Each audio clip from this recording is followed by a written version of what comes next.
If you know the list of people who have purchased product X and there's a particularly positive or particularly negative review about product X or a flurry of discussion about product X, you could then go back to people who had bought that product in the last year but did not write a review and say, hey everyone, I'm Scott Brandley. And I'm DJ Sprague. Today we have Michael Cottam as our guest. He's a SEO guru. I've had the fortunate opportunity to know Michael for several years now. He was actually referred to me from a very trusted advisor as a highly capable and highly skilled technical SEO guru. And we've used him on many occasions to get us through some pretty technical issues. And he's come through as a shining star. And he really is a guru, and we continue to use him. And so we wanted to bring him on our podcast today to share him with you because although he's very well known in the space, if you're not aware of him, you need to be. Originally, he was a software and web developer. He's been a technical SEO consultant since 2009. I don't even know they had electricity back then. He focuses purely on Google and organic search. He's spoken at search conferences, including MozCon and Engage, and done Whiteboard Friday videos for Moz and SEO articles for Moz, Raven Tools, Acton, and many others. He's worked with over 1,200 businesses around the world, ranging from tiny startups to enterprise businesses like Carfax, JD Power, and Chanel. Welcome to the show, Michael. We've been really excited to have you and been looking forward to this for some time. thank you. Happy to be here. Yeah, so I'm curious, how did you get into SEO? Well, it was really an accident. So as DJ said, I've been a software developer and web developer for 100 million years, doing very nerdy things ranging from, while I was still in college, I was on a very small team creating microwave landing systems for Air Force One and US Navy fighter jets in assembly language. And then I went from there to IBM Canada headquarters, the other extreme, wearing a suit every day, doing mainframe database stuff, to teaching programming classes and all that sort of stuff. But we got to right around 2000, I had an idea for a honeymoon travel and registry company. And so I started a little business and I built out the website and CRM and all that sort of stuff. But one of the things I had to do is go to school at SEO to get traffic for the site. We had this great idea and this great product and stuff, and travel agents and services and things, but we had to get clients. And those kinds of terms are really, really competitive. Terms like Hawaii honeymoon packages, Fiji specials, Tahiti vacations, things like that. And so I went to school at SEO, and right about that same time, Rand Fishkin was starting Moz, and I got to know him. I don't even remember how we connected, but then he consulted to us for a little bit. And when I ended up selling that company in 2008, Rand and a bunch of my other friends in the SEO space knew I didn't have anything to do anymore. And so they kept throwing projects my way.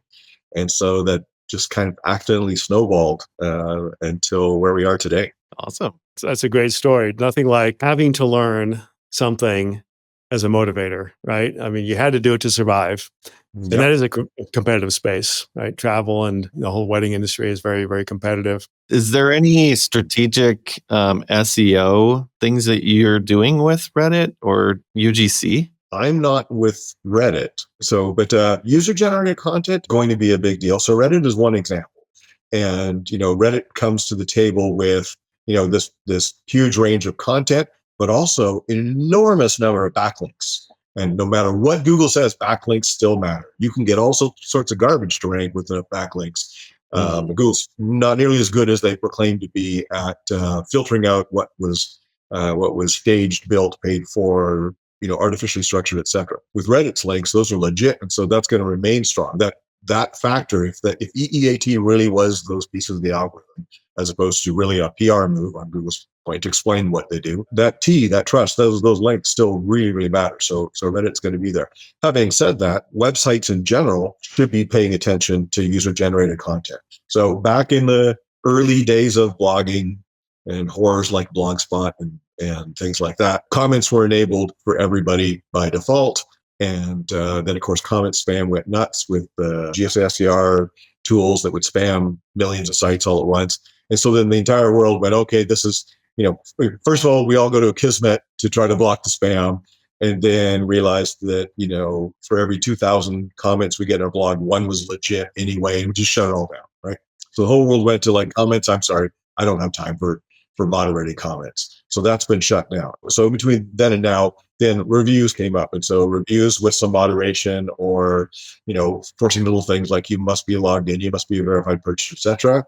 So we've got this little kind of, dip our toe in the water in terms of user generated content, only in the form of reviews, but not in the form of discussions. What I think what we're going to have to do now to rank well, and it might not be getting rewarded by the algorithm today, but I think we're going to be getting that where really soon, is consumer discussions besides the reviews about products, about services, about places and things like that are going to become more important. People will have to, suck it up and put the time in to moderate comments, because if you don't have that discussion back and forth, then you don't have what Reddit has, which Google is seeing as very, very valuable. A bunch of people, some of whom are experts, having a back and forth discussion. If you think about it, so there's misleading and erroneous information on Reddit like there is everywhere. But if you think of what happens in Reddit when somebody posts something like that, is a bunch of experts chime in and go, nope, wrong, lie, that was proven here, blah, blah, blah, blah, blah. You don't know what you're talking about. So if you're Google and there's a question and Reddit has an answer, you send them to that page. That person gets to read down that list, sees the misleading content, sees all those experts chime in and go, no, this is crap. This hasn't worked for 10 years or whatever it happens to be. I think we're going to need to see that on reviews, comments, discussion, things like that. So think about how reviews typically work on a product page. I buy the product, I write my little review, I go away. Maybe the website owner responds, gee, we're glad you like the product, or we're sorry, we'll ship the replacement, whatever, blah, blah, blah. But that's a very, very short conversation, typically with one piece of the conversation and maybe a response from the website owner. I think, so if I'm working on an e-commerce site, what I'm going to want to do is not only allow people to make a comment thread where it says, okay, well, gee, the weed eater I bought, the lithium battery only lasted 18 months, and somebody comes back and the website owner says, we're sorry, blah, blah, blah, blah, blah. Somebody else comes in and says, I bought this other one from somebody else and it only lasted 12 months. And somebody else chimes in and says, across the board, I found a study that says that on average, they last 13 to 15 months. So this really isn't all that bad. You're going to get that discussion where some idiots write in, but some people know what they're doing right in, and some people do some research and find some other stuff to write in, and that's going to be useful. Now, the way review systems mostly work today is there's not a lot of encouragement, incentive to continue the conversation. Mm-hmm. And so we've got to find ways to do that. We've got to find ways to surface comments that somebody else who's visited the site and has a profile over here might be interested in, to see if they'll respond. So that's great, I think, dialogue, and make it almost like a mini thread based on a particular review. Or even question, right? So you can create dialogue, you can keep it fresh, you can provide updates from the brand perspective. Yeah, that's very true. And that way it's current and it doesn't become antiquated, aged content. That's really good advice. I don't think you intended it to be advice for us, but I'm listening, so I appreciate the feedback. I think you're right. It's not an easy problem to solve, right? How do you find other people who've shopped on your platform or other platforms you're connected with your profiles, and flag the fact that they might have an opinion on this and encourage them to do something about that?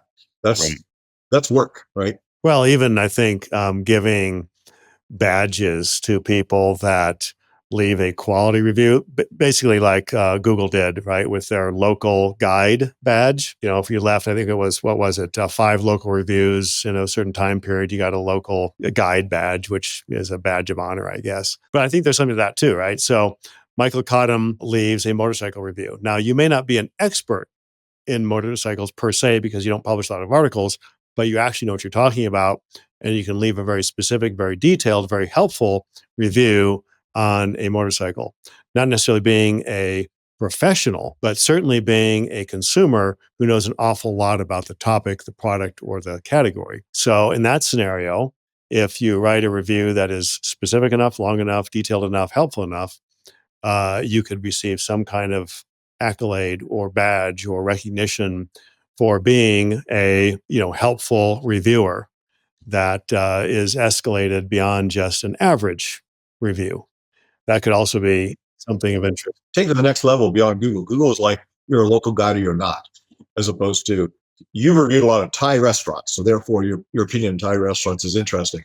I think Right. what Reddit does is, by virtue of its structure, is when you're way down the rabbit hole in this niche, you're giving a lot of contributions on a very, very narrow topic. And it's pretty easy to pick out this person has expertise in SEO and this person's expertise in motorcycles and this one in cameras and whatever it happens to be. Google's not doing that yet with anything. Undoubtedly, there's people that are thinking about that.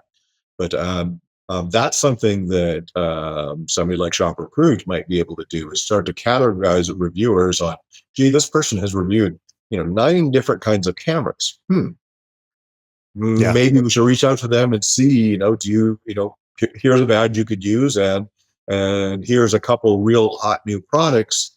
Have you seen them? Have you tried it? Do you have an opinion or whatever? Exactly. An expert reviewer, because of their, like you say, experience and quality and quantity of reviews on a particular product or category. That could be just, our own algorithm, if you will, to identify and recognize those people that have stood out above the average or typical. Yeah, that's all really good material. Well, and another thing you could do is, if you know the list of people who have purchased product X, and there's a particularly positive or particularly negative review about product X, or a flurry of discussion on about product X, you could then go back to people who had bought that product in the last year but did not write a review and say, there's this discussion going on.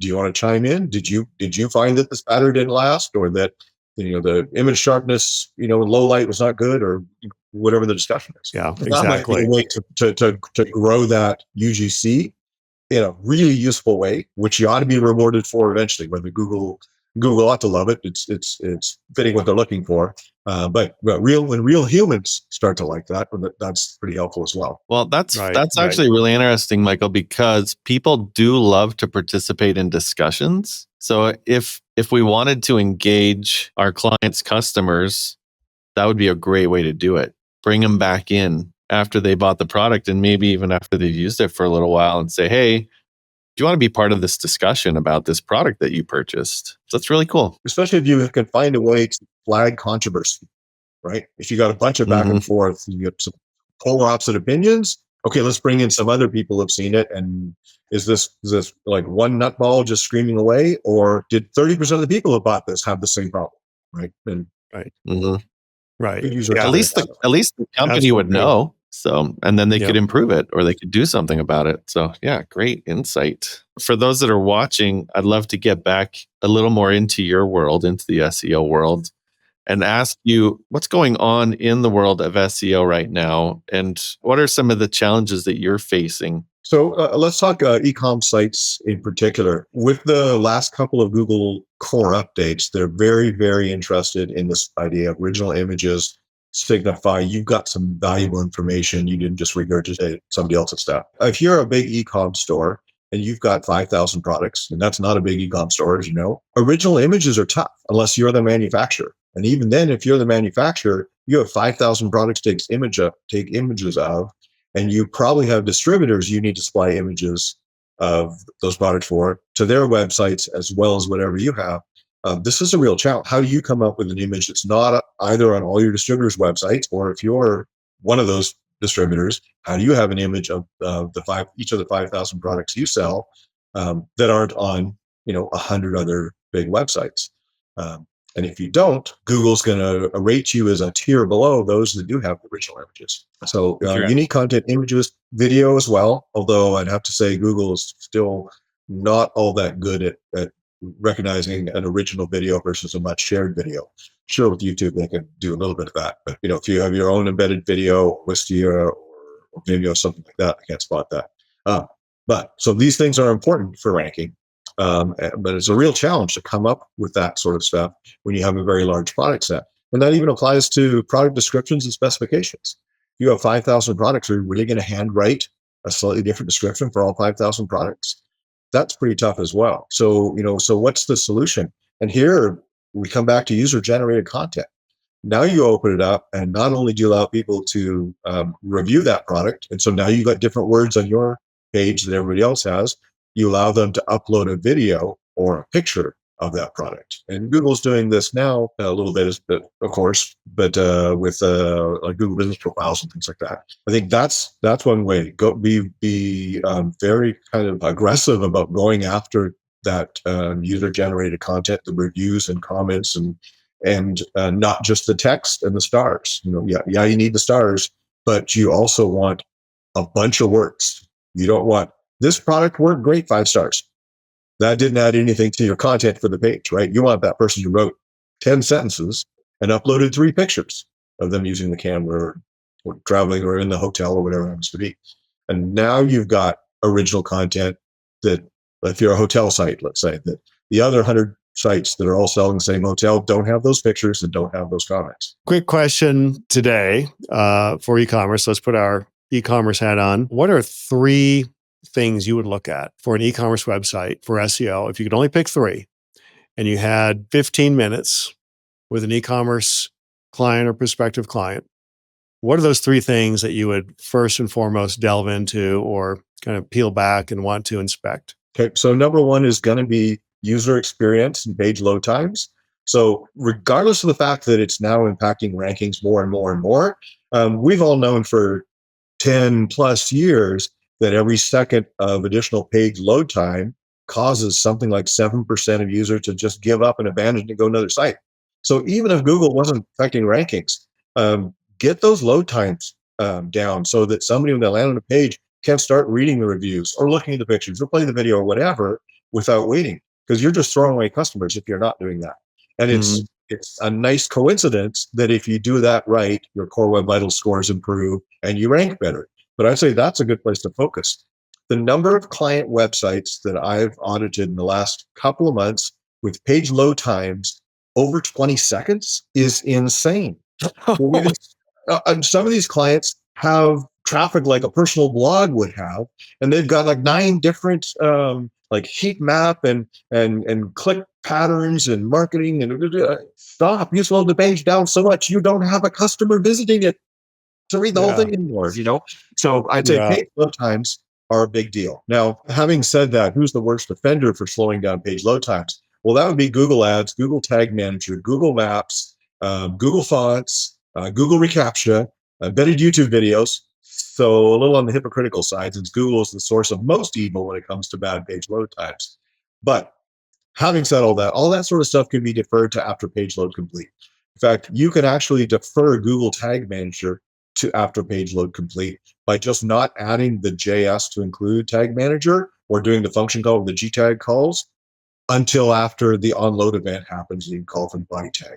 And so you can push all that out there. So number 1 would be definitely page load times and user experience. And I'll kind of throw into that bucket layout shift, because Google does with Core Web Vitals. When ads obscure the page or move around a lot, Zoom should be very embarrassed, for instance. Their interface. You log on to Zoom and you try to start a meeting. Try to hit that start button. It's like whack-a-mole. That kinds of experience stuff that causes people to go, enough. I can buy this from other places. I don't need to put up with this. So UX and page load times would be 1. Number 2, user-generated content in the reviews and making that rich, meaning videos and pictures. So people have stuff to look at and watch and listen to and get a real rich discussion. Compare that to 1,200 reviews that all happened last month on some Amazon product made in China. Just throwing that out there. And it's all, between, 22 and 36 words of review. And none of it is helpful. That rich stuff is going to make a difference. It's going to make a difference to the users, but then it's also going to make a difference to Google as Google starts measuring it. So that would be 2 things. The third thing for an e-com site is I would pay attention to indexation. And so there you're looking at Google Search Console. So do not do a site search and believe that gives you any sort of truthful idea about what's indexed. Site search in Google is interesting, but it's not at all accurate. You need to go to Search Console and see what pages are indexed there. And even there, the pages index report can be behind by a few days, but it'll give you a good idea. You need to be paying attention to whether Google's looking at your 5,000 or 50,000 or 5 million products, and are they indexing 90% of them or 30% of them because you don't have enough interesting, unique content. And so I'd say indexation is a big deal. You can't rank for something with a page that's not indexed. Absolutely. Okay, that's fantastic. So I'm going to throw this at you. If you had to pick a fourth, would it be unique images and unique product descriptions? Yes and no. So if you have a short list of products and you have the ability to take pictures of maybe your top 5% or 10% bestsellers or highest margin products or whatever makes good business sense, yeah, I'd throw money at that because that is going to make a difference. And that is going to be useful to the users who are actually looking at the product and deciding whether to buy it. If you've got 10 pictures of the product and there's only 3 on everybody else's website that the manufacturer supplied, yeah, that's going to be helpful both for Google and for conversion. Scaling is hard, right? If you have 1 million products on your site, doing the top 10% is not feasible. That's 100,000 products to photograph and upload. And so what do you do there? I think you've got to fall back on the user generated content is make your customers do the work for you. Or the 80-20, right? Look at the 20% of products that generate 80% of their revenue, optimize those top to bottom in terms of the most profitable, second, third, fourth, et cetera. That might be a way to get some kind of impact and scale. Yeah. And if you're smaller, if you have maybe big ticket items and you've got, 30 of them, yeah, spend the money on original images for the top 5. And then next month on the next 5. And then a year from now, you'll be rich on all your top products. That makes sense. All right, Michael, last question. This is the $1 million question. Okay. As an expert in your industry, what's one actionable strategy that you can share that you think would have the biggest impact on an e-commerce company right now? So I'm going to land on the UGC again with the reviews and enabling consumers to be able to add those reviews and add images and stuff is just a technical web developer thing. That's not such a big deal. The big trick is how do you incentivize people to come back and add those reviews? Go beyond okay, you bought this last week, will you review us now? And go to what we discussed a little bit before, where I detected that here's this range of, 1,000 people bought this over the last year and 920 of them never reviewed it. What can we do to trigger them to come back and write a review? Do we show them the most outrageous or disagreed with comment or whatever that was in all the reviews and say, do you agree with this? And that sort of thing will get people going. Like, how do you incentivize that person to come back and stand up in their soapbox and say their bit about something that they didn't buy yesterday? Good advice. Yeah, well, I mean, it's been a pleasure to have you on the podcast, Michael. Thank you so much for your time and for sharing your wealth of knowledge with us today. You're very welcome. And we wanted to thank everybody for joining us. Please like us, review us, share us, and we'll see you next time. Thanks, everybody. Bye-bye. Thanks, guys.